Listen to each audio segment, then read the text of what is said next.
We are following two major twists in the Gene Hackman, Betsy Arakawa death investigation. Turns out Gene Hackman's wife didn't die on the day that Santa Fe investigators first laid out. And a big request from those now in charge of the Hollywood legend's $80 million estate. Hackman didn't list his kids in his will, and the person he did plan to give it to, his wife, is now dead. We're on the case presented by Law&Crime. I'm Chris Stewart.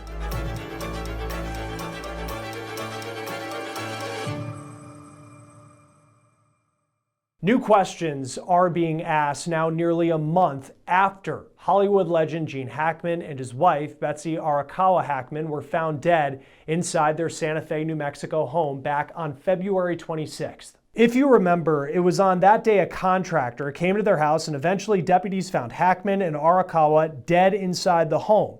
One of their dogs was also found dead in a confined space. Arakawa was in a bathroom and appeared to have fallen suddenly because there was a space heater on the ground with her that looked to have fallen. Pills were scattered on the counter. The 95-year-old Hackman was found dead in a mudroom with sunglasses and a walking cane nearby. From the start of the Santa Fe County Sheriff's Office investigation, they said there were no signs of foul play, but it was a mystery as to how they died and just how long they were dead for. The couple was very private. They lived in a $3.3 million home in Santa Fe that was secluded, that had no security cameras. Eventually, officers discovered that Hackman's pacemaker recorded its last event on February 18th. The medical examiner said that Hackman died of a combination of cardiovascular disease and Alzheimer's. As far as Arakawa Hackman, the medical examiner found that she had a rare but dangerous infectious disease called hantavirus that's carried by rodents and has similar symptoms initially as the flu. The Department of Health in New Mexico says there have only been 156 cases of this in the last 50 years in the state, but more than 40% of those cases are fatal. Here's what Santa Fe County Sheriff said on March 7th about Betsy Arakawa Hackman's death, and at the time they had recorded her last known moments to be on February 11th. We know from our investigation that on February 9th, 2025, she picked up Xena from Gruta Veterinary Hospital. There was a procedure that was done with the dog, which may explain why the dog was in a crate at the residence. Let's move on to February 11th, 2025. Mrs. Arakawa had an email conversation with her massage therapist at about 11:21 a.m. Moving on into the afternoon, Ms. Arakawa was at the Sprouts Farmers Market between 3:30 and 4:15 p.m. Ms. Arakawa was seen on surveillance video at the CVS pharmacy in Santa Fe from 4:12 to 4:20 p.m. She then stopped at a local pet food store at about 4:54 p.m. Her car was seen on surveillance, and the remote control clicker that is assigned to her and her vehicle was used to enter the subdivision to gain access to the gated community at 5:15 p.m. Numerous emails were unopened on her computer on February 11th. There was no additional outgoing communication from her or known activity after February 11th, 2025. The cell phone information and the cell phone data is pending. We're working with state police to get the information from those phones. Turns out the phone data that came back shows that she actually died the next day, a day later than police originally reported. It showed that Arakawa Hackman made multiple phone calls to a local health clinic on the 12th, seeking care for the disease that would kill her later that day, according to deputies. The BBC spoke with the head of Cloudberry Health, who said that Arakawa talked of congestion but didn't mention breathing issues or chest pain. Arakawa had scheduled an appointment for the 12th, but she canceled on the 10th, saying that she needed to care for her husband, Gene Hackman. This means that Gene Hackman still spent days inside that house with his wife's dead body in the bathroom. The medical examiner did say, health-wise, Hackman was in rough shape after she examined his body. As for the dog, according to this report, it didn't die of an infection like Arakawa did, but a lack of food and water. The dog recently had a procedure and was being confined to a carrier. The couple had 2 other dogs that were found alive on the property, and they've both been reportedly taken to a local shelter for care. Now there are questions about what will happen to Gene Hackman's estate, one that's been built up over a career of 40 years of being a Hollywood A-lister. According to Entertainment Weekly, that estate is worth $80 million, and Hackman left it all to his wife. Hackman has 3 adult children from a previous marriage, 65-year-old Christopher, 62-year-old Elizabeth, and 58-year-old Leslie. None of them are listed as beneficiaries in Hackman's will, which was reportedly signed in 2005. Even with the timeline of Arakawa dying 24 hours after what was first thought, that doesn't change the reality that she died before Gene Hackman did, raising the question of who's entitled to this fortune. Hackman did appoint his former attorney as the person who would be in charge of this trust if Betsy Arakawa died, but that person died in 2019, so it was passed on to their successor, an attorney named Julia Peters, who is now representing the estate in court. According to Entertainment Weekly, Betsy's will says if Hackman doesn't outlive her by 90 days after her death, the estate is directed to be administered to a, quote,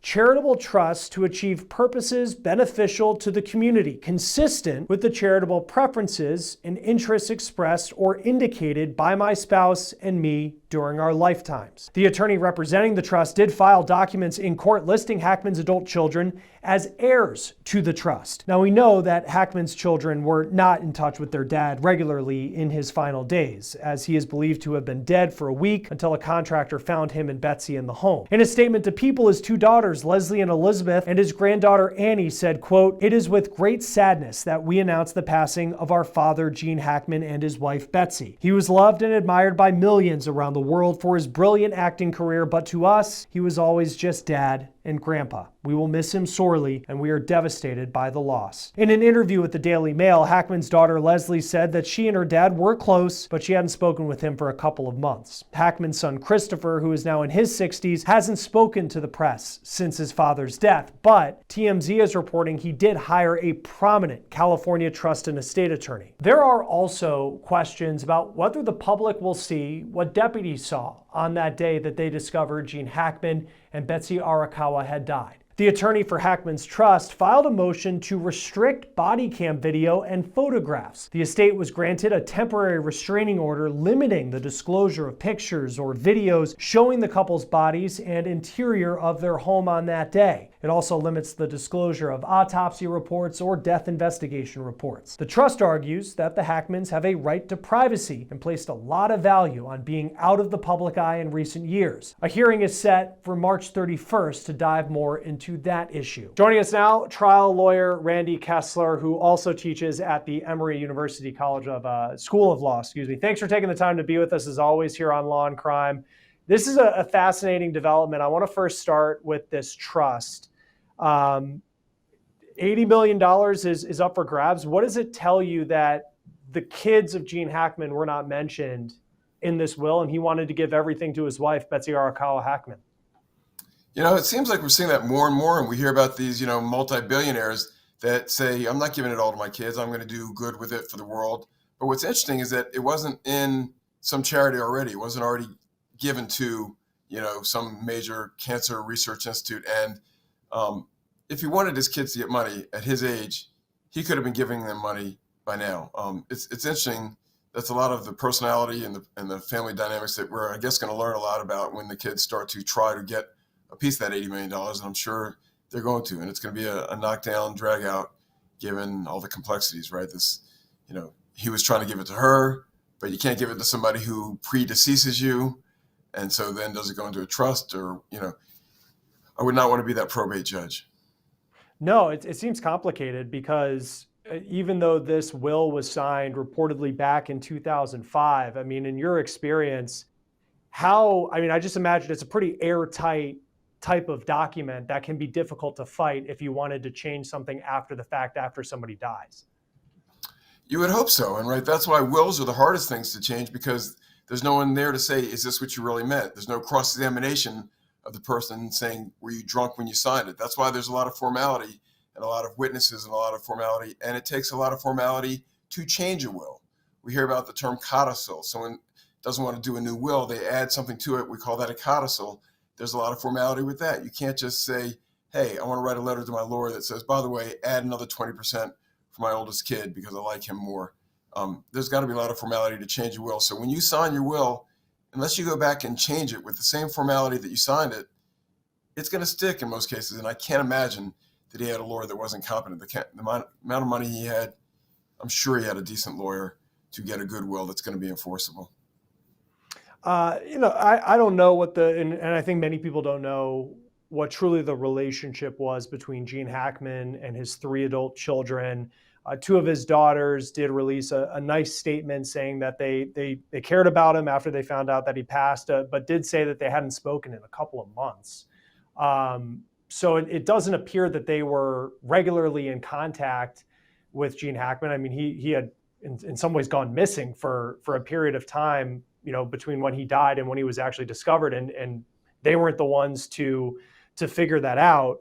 With that said, does the relationship between the person who died and then children who by blood are very close to them, but in terms of communication on a regular basis are not, does that factor into where money from a will could go if someone's trying to challenge it?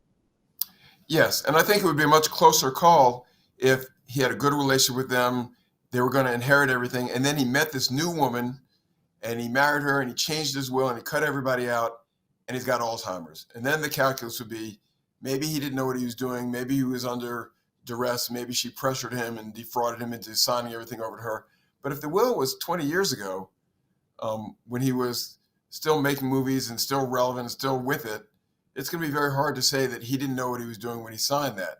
It's going to be a lot more complicated. It's going to be, well, he knew what he was doing, but he didn't anticipate that the person he was giving the money to, who was much younger than him, would predecease him. What would he have wanted? What would he have done had he been able to predict that? Or is it going to be, well, he didn't predict it, so there's no living heir because he's already said it was all to go to her, and the state gets it, which is, now the state might have a conflict of interest. The judge is being paid by the state. Do you have a state judge in New Mexico deciding whether the state gets $80 million for its school fund, which is the default place that the money goes in New Mexico, or do these children have some right to it, some equitable claim and some legal theory that says, Judge, you can modify this will given the unpredictable circumstances that his much younger wife actually predeceased him. It's going to be complicated. It's going to take some good lawyering. Yeah, and I imagine too, if there was an argument to be made, in my non-legal opinion, you're the lawyer, but if this was a will that was signed in the last couple of years when Gene Hackman, he passed away from part of the big reason being Alzheimer's, and even the medical examiner said he was in really rough shape at 95 years old.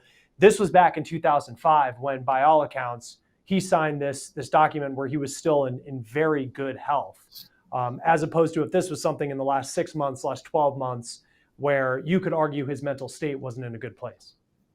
That's exactly right. And it's very hard to challenge a properly signed and executed will because most lawyers are going to make sure they're not letting an incompetent client sign something and sign their rights away. But yeah, that's probably the hardest battle for the children, is that he signed this 20 years ago. And unless something else surfaces, and we've seen it all, there'll be a new will that shows up at the last second. Somebody found a new will or a codicil. But absent that, the will is probably going to be strictly interpreted. And if it says it goes to her or it's going into a trust for her, then if they can figure out what to do with the money based purely on looking at the 4 corners of the document, looking at the will, that's going to govern. The problem is if what he says in the will should happen can't happen. Like if he says, I'm going to give it to her and she's not there anymore, court has to figure out, does it go to who she would want it to go to? No, because she's not there anymore. It's, sort of like a divorce in some ways. If I leave all my money to my wife, but then we get divorced, obviously I don't want her to get it. So it goes to my next wife or whoever, or my kids or something like that. You've got this intervening act that nobody anticipated, which is the wife dying before the husband. and the court's going to have to interpret it along with the law. And I don't have the document in front of me. Maybe the will contemplates that in some way. Maybe the will says it will go to her or to her designated trust or her designated people. It doesn't sound like it. It sounds like it's confusing. But we're going to see it all. It's all going to be spelled out, and good lawyers are going to make it easy for the judge to understand, which means it'll be easy for us to understand once it all comes out. What I find fascinating in this too is that, when you think of someone writing a will and, well, if I die before you die or you die before I die, elderly couples, I mean, she was 65. You're assuming that it would be a case where he dies at 95 years old. And then she's, there's years where she has access to this money and it's kind of cut and dry. But these documents, even in the case of a couple of days, I mean, literally to the point where the first person to pass away is what triggers this. Is there ever any kind of buffer time in there where you're not talking about these long periods of time? But if someone, I'm just thinking hypothetically here, if someone dies like 20 minutes before somebody else, does that still factor into the will typically, where as opposed to like a 30-year period? Chris, only if you're clever enough as a lawyer to write that into the will. I mean, that comes up a lot in a car accident. Imagine the Scientology and the DNA, if the car was struck on the driver's side, did the driver pass before the passenger? And in that case, then the passenger inherited from the driver, and then the passenger's will controls. There are ways you can do it in a will, and you can say, if they die simultaneously, here's what's going to happen. If it's within a few minutes and it's hard to determine who died first, then here's what we decide. But that's usually two people that jointly own the wealth, and they're both trying to figure out where it goes. It doesn't sound like that's in this will. I think we would have heard that. It sounds like she predeceased him, and so who does the money go to if the person he designated is no longer alive? You can't give money to a dead person. No. And I think and this is $80 million, very unique circumstances in how they passed away. Have you ever seen in kind of just working in the legal profession and with celebrities when they pass away, some of these will issues? How does this compare to some of the others that you've seen? Well, the one that jumps to mind was the Prince, right? Prince didn't have any, he wasn't married, and the children were a different issue for him. So he apparently didn't get a will. And so it brought this to light, the Anna Nicole Smith situation. All these are just good lessons for the average person and the non-average person. Get a will, or at least talk to a lawyer and figure out what happens, if and when you die, and a lot of us still use that term, if I die, newsflash, right? Everyone's going to go sometime. It's going to happen. Why are we so afraid to think about it and plan for it and prepare for it? Talk to a lawyer, figure out what should happen, and think about worst case scenario. If I die before you, if you die before me, if I die before you and our child has special needs, there's so many variables, but the more you can do for your loved ones, it saves this kind of aggravation, this kind of fight. And it also cuts us lawyers out of a lot of money if you can figure out what to do with the money once you're gone. As far another part of this story that's been an interesting development is when she died. Now, it doesn't change the fact that she likely went before he did. It was about 24 hours compared to the initial timeline that law enforcement gave.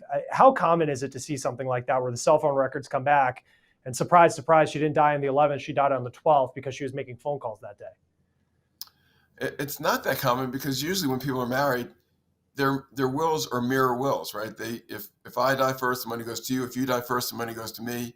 And if we both die, it goes to our kids. And by the way, when your money goes to me and then I die, it goes to our kids. And if my money goes to you when I die and you die next, then the money goes to the kids. So usually you're all on the same page. This is rare because it's one side's extremely wealthy. And, the flip side, and what makes this case fascinating, is it's not the typical that you read about in the tabloids. Oh, he was 95 years old and he met a 20-year-old who we know just wanted him for his money and that was it. And she married him, made him change his will. And now the kids are upset because she deceived him and defrauded him.